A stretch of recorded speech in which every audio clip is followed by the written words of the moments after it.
ఇరాన్కి Israel భారీ shock ఇచ్చింది, మామూలు షాక్ కాదు. ఎందుకంటే అనూహ్యమైనటువంటి ఘటనలు చోటు చేసుకున్నాయి.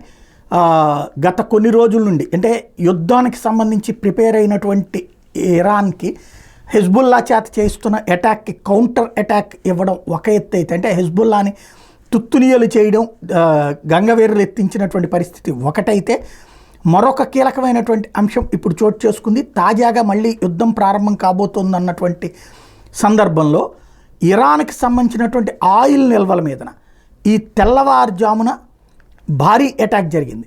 మామూలు అటాక్ కాదు, భారీ అటాక్ జరిగింది. ఒక్కసారిగా విధ్వంసం సృష్టించింది ఇజ్రాయెల్.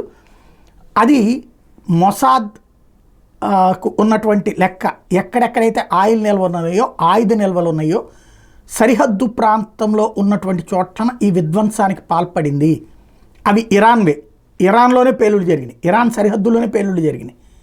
ఆయిల్ నిల్వలు పేలడంతో పాటు ఆ దగ్గరలో ఉన్నటువంటి ఆయుధ నిల్వలు పేలినాయి. అయితే ఇది ఇజ్రాయెల్ నేనని చెప్పదు, క్రిందటిసారి హనీ అని లేపేసి నాకేం సంబంధం లేదని చెప్పినట్టే ఉంటుంది ఈ కథ కూడా.